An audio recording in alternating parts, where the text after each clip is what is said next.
नमस्कार, आप देख रहे हैं आज तक और मुंबई मेट्रो के साथ मैं हूं अनंत भट्ट। और शुरुआत करेंगे बड़ी खबर के साथ। मुंबई की आर्थर रोड जेल में 72 कैदियों के साथ साथ 7 कर्मचारी भी कोरोना पॉजिटिव पाए गए हैं। इन सभी संक्रमित कैदियों को जीटी हॉस्पिटल और सेंट जॉर्ज हॉस्पिटल में शुक्रवार सुबह पुलिस की निगरानी में भर्ती कराया जाएगा, जबकि स्टाफ के लोगों को भी उपचार के लिए अस्पताल में भर्ती कराया जाएगा। इस मामले पर महाराष्ट्र के गृह मंत्री अनिल देशमुख का बयान पहले सुन लीजिए।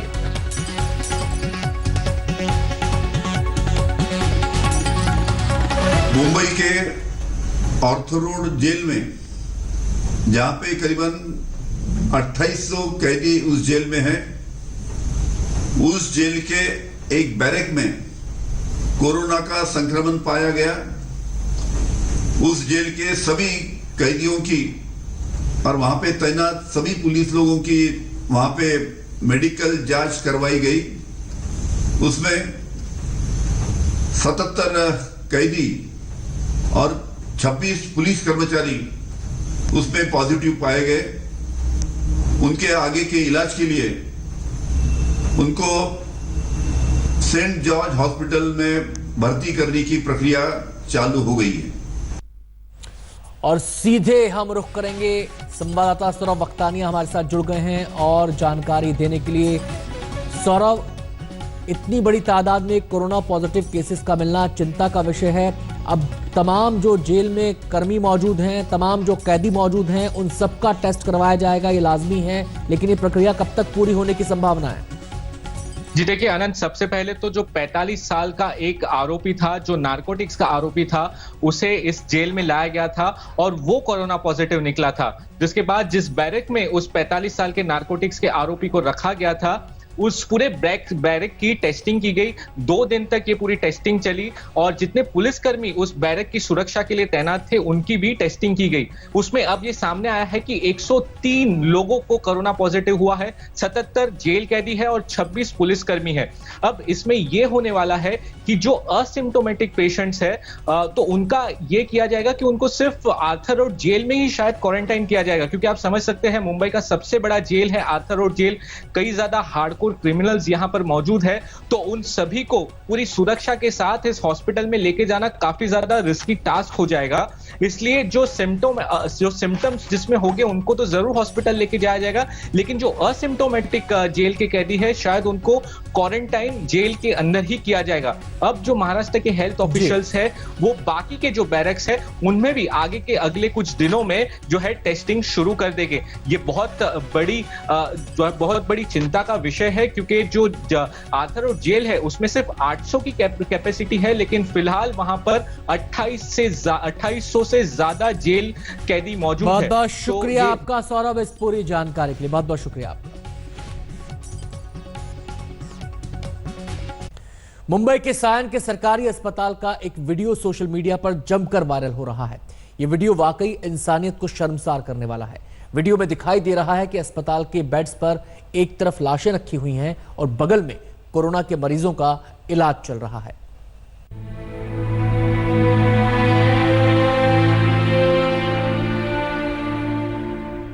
ये कोरोना संक्रमण काल की सबसे विभत्स तस्वीर है जो सोशल मीडिया पर भी वायरल हो रही है।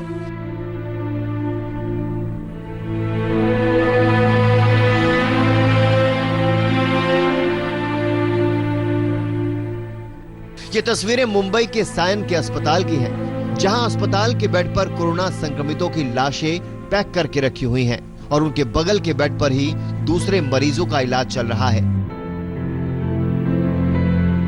ये विभत्स नजारा सरकारी अस्पतालों में कोरोना संक्रमितों के इलाज की बानगी दे रहा है। तस्वीरें हम आपको हूबहू दिखा नहीं सकते, लेकिन आप इनसे ये जरूर समझ सकते हैं कि अस्पताल में लाशों को काले रंग की पॉलिथीन में पैक किया गया है। ये लाशें जहां तहां बेड पर पड़ी हैं, उनके बगल में बेड पर कोरोना के मरीज और संदिग्ध लेटे हैं। डॉक्टरों और नर्सों का आना जाना हो रहा है। ऐसा लग रहा है जैसे किसी को इसकी परवाह ही नहीं हो। सोशल मीडिया पर अस्पताल की लापरवाही का ये वीडियो जब वायरल हुआ तो अस्पताल प्रशासन के हाथ पांव फूल गए। अस्पताल प्रशासन ने दलील रखी कि जिनकी लाशें यहाँ हैं, उनके परिजन उसे ले नहीं जा रहे हैं। हमें जब यह वीडियो मिला तो हमने वो वीडियो के उपरांत एक समिति गठन की है। वो समिति ये वीडियो की सत्यता और अगर ये वीडियो सत्य है तो इसके अंदर क्या लैप्सेस हुए हैं ये ढूंढ के ये रिपोर्ट देगी। कमेटी को हमने 24 घंटे का टाइम दिया है। 24 घंटे के अंदर कमेटी हमको रिपोर्ट करेगी और उस उपरांत फिर हम अप्रोप्रिएट एक्शन लेंगे। अस्पताल प्रशासन का कहना है कि मरीज की मौत के बाद उनके शवों को पैक करके उनके परिजनों को सूचना दे दी गई थी। कहा भी था कि शव का जल्द से जल्द अंतिम संस्कार करवाएं, लेकिन लाशें लेने कोई आया ही नहीं।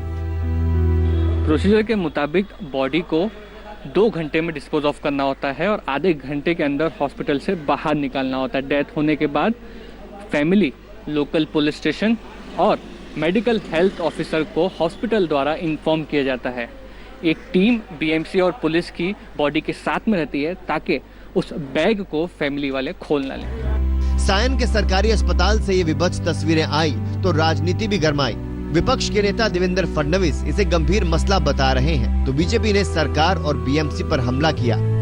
सायन हॉस्पिटल का आज वीडियो सामने आया है, वो इतना गलत इस प्रकार का व्यवहार वहाँ पर हमको दिखाई पड़ता है, तो इन सारी चीजों पर सरकार ने तुरंत ध्यान देना चाहिए। एक जगह पर पेशेंट का ट्रीटमेंट और उसके बगल में ही कोरोना की डेड बॉडी, किस प्रकार की ट्रीटमेंट है। मुंबई जैसा शहर, मुंबई महानगर पालिका जिसकी कई हजार करोड़ का फिक्स डिपॉजिट, 11 IAS अधिकारी, इतनी बड़ी रचना होने के बाद भी मुंबई में सायन में इस प्रकार से पेशेंट के साथ खिलवाड़, ये कौन सा सायन पैटर्न मुंबई महानगर पालिका ने लाया है। एक्चुअली वास्तव में ये असंवेदनशीलता, जिसको हम बोलते हैं कि एक इररिस्पॉन्सिबल कैजुअल बिहेवियर। अब 4 मृतदेह पड़े थे, 4 उसमें जिंदा आदमी और मृत आदमी बगल बगल में। अब वो वहाँ के पेशेंट हमको कह रहे कि उसके रिश्तेदार कहते साहब हम लाचार है, मृतदेह के बाजू में पानी पीना पड़ता है, खाना खाना पड़ता है और म्युनिसिपैलिटी और राज्य सरकार कुछ कर नहीं रही है। इस मसले पर अस्पताल प्रशासन जो भी सफाई दे, लेकिन ये मामला तो सीधे सीधे लापरवाही और असंवेदनशीलता से जुड़ा है। अस्पताल का वीडियो सोशल मीडिया पर वायरल हो रहा है और लोग इस पर अपनी नाराजगी भी जाहिर कर रहे हैं। मुस्तफा शेख, मुंबई आज तक। सायन मामले पर महाराष्ट्र के स्वास्थ्य मंत्री राजेश टोपे का बयान आया है और सफाई देते हुए कहा है कि इस मुद्दे पर राजनीति नहीं होनी चाहिए। सुनिए उन्होंने और क्या कहा। काही गोष्टी व्हिडिओ क्लिप्स पाठवल्या जात आहेत किंवा जात आहेत आणि त्याचं खूप मोठ्या पद्धतीने मग काही चर्चा आणि राजकारण सुद्धा होण्याचा प्रयत्न होतोय आणि यामध्ये कुठलेही राजकारण असण्याचं काही कारण नाही। नातेवाईकांना यायला वेळ लागणं किंवा काही प्रमाणामध्ये त्यांच्या या सगळ्या प्रक्रिया ज्या आहेत मेडिकल लीगल, कारण शेवटी त्याला कशा पद्धतीने करावं लागतं त्याच्या काही कागदपत्र असतात, या सगळ्या गोष्टी करायला वेळ लागतात। पण जी काही अशी गोष्ट असते त्या गोष्टीला दुरुस्त करण्याचं काम आम्ही ताबडतोबीने सूचित केलेले आहे। मी माननीय आयुक्त असतील किंवा हेल्थचे जे आमचे उपायुक्त आहेत काकाणीजी, त्यांनाही सांगितलं की अशी काही घटना घडली तर अर्ध्या तासाच्याही कमी वेळेत या सगळ्या गोष्टी ताबडतोबीने जिकडे तिकडे झाल्या पाहिजे, म्हणजेच ती डेड बॉडी त्या ठिकाणी हलवली गेली पाहिजे। महाराष्ट्र में पुलिस वालों का कोरोना से संक्रमित होना चिंता का विषय बनता जा रहा है। मुंबई में 250 और पूरे महाराष्ट्र में 531 पुलिस वाले संक्रमित हो चुके हैं। कोरोना से 5 पुलिस वालों की मौत भी हो चुकी है। दुश्मन है वो देखा नहीं जा सकता, लेकिन लड़ना तो हमें पड़ रहा है और मुंबई पुलिस लड़ रही है, जोर से लड़ रही है और निश्चित ही विजय भी पुलिस की होगी। Mumbai police commissioner Parambir Singh JJ police station में अपनी फोर्स का हौसला बढ़ाने पहुंचे हैं। जेजे पुलिस स्टेशन के 26 पुलिसकर्मी कोरोना से संक्रमित हो गए हैं। इससे पहले धारावी और शाहूजी नगर पुलिस स्टेशन में भी बड़ी संख्या में पुलिसकर्मी कोरोना पॉजिटिव मिले हैं। मुंबई पुलिस के सामने चुनौती बड़ी है। Morale is high and senior officers are with the force and our officers in Mumbai police they lead the force from front. अब तक महाराष्ट्र में 530 पुलिस वाले कोरोना से संक्रमित हो चुके हैं। इनमें 51 पुलिस अधिकारी हैं। मुंबई पुलिस के 250 जवान कोरोना से संक्रमित हैं। एक IPS अधिकारी भी कोरोना पॉजिटिव पाया गया है। मातोश्री के बाहर तैनात 3 पुलिस वाले भी कोरोना से संक्रमित मिले थे। मुंबई पुलिस ने कोरोना के खतरे को समझते हुए अपनी फोर्स को कुछ रियायतें दी हैं, जैसे वो पुलिसकर्मी जो कि 55 से ज्यादा उम्र के हैं उन्हें घर रहने के लिए कहा गया है। 52 साल से ऊपर के पुलिस वाले जिन्हें BP या डायबिटीज जैसी बीमारियां हैं उन्हें भी घर रहने के निर्देश दिए गए हैं। राहत की बात यह है कि मुंबई में 250 पॉजिटिव पाए गए पुलिसकर्मियों में कोरोना के लक्षण नहीं है और कोई भी ICU में नहीं है। अब तक महाराष्ट्र में 5 पुलिस वाले कोरोना से जान गंवा चुके हैं, जिनमें 3 मुंबई, 1 पुणे और 1 सोलापुर से थे। मुंबई से सौरभ वक्तानिया के साथ आज तक ब्यूरो। मुंबई में संक्रमितों का आंकड़ा 10,000 पार कर गया है। सरकार कोरोना के मरीजों के लिए अस्थायी अस्पताल और क्वारंटीन सेंटर बना रही है। ये रिपोर्ट देखिए। मुंबई में कोरोना संक्रमण के बढ़ते मामलों ने सरकार के होश उड़ा दिए हैं। जिस तरह की आशंकाएं विशेषज्ञ जता रहे हैं, उनकी माने तो कोरोना का ग्राफ अभी और ऊपर जाने वाला है। मुंबई में अभी 43 अस्पतालों में कामकाज चल रहा है। इन अस्पतालों में 3000 बेड कोविड-19 संक्रमितों के लिए हैं। लेकिन बढ़ते हुए कोरोना के मामलों को देखते हुए सरकार कई खुली जगहों को क्वारंटाइन सेंटर या अस्पतालों में तब्दील कर रही है। बांद्रा कुर्ला कॉम्प्लेक्स के MMRDA ग्राउंड में भी 1000 बेड का अस्पताल बनाया जा रहा है। वर्ली के स्टेडियम में भी 600 से ज्यादा बेड के अस्पताल की तैयारी है, जिसमें ICU का भी इंतजाम है। वहीं नेहरू साइंस सेंटर कोविड-19 फैसिलिटी में तब्दील हो चुका है। अब इसे 100 बेड का आइसोलेशन वार्ड बनाया जा चुका है। महालक्ष्मी रेसकोर्स की पार्किंग में 325 बेड का अस्पताल बनाया जा रहा है। पूरे जगह को यहाँ पे 100 से ज्यादा बेड्स लगाए जा रहे हैं, क्योंकि इतनी ही जगह पे पेशेंट्स भी रहेंगे, कुछ रिश्तेदार रहेंगे, पूरा मेडिकल स्टाफ रहेगा और सबके लिए यहाँ पर सुविधा हो सके, इस तरीके की तैयारी की जा रही है। और सिर्फ 4 से 5 दिनों में इस पूरे फैसिलिटी को बनाया जा रहा है। मुंबई से तनुश्री पांडे और सौरभ वक्तानिया के साथ साहिल जोशी, आज तक। कोरोना मरीजों से अस्पताल के स्टाफ पर भी कोरोना के संक्रमण का खतरा मंडराता रहा है। सांगली में एक इंजीनियरिंग कॉलेज के प्रोफेसर ने ऐसा एक रोबोट बनाया है जो मरीज को जाकर दवा और खाना डिलीवर कर देगा। ये रोबोट कोरोना के मरीजों को दवाएं और खाना देने के लिए बनाया गया है। ये बैटरी से चलने वाला रोबोट है जो कि एक बार के चार्ज में 80 घंटे तक चल सकता है, जिसे एक मोबाइल ऐप से कंट्रोल किया जा सकता है। इसे सांगली स्थित वालचंद कॉलेज ऑफ इंजीनियरिंग के प्रोफेसर और उनके साथियों ने बनाया है।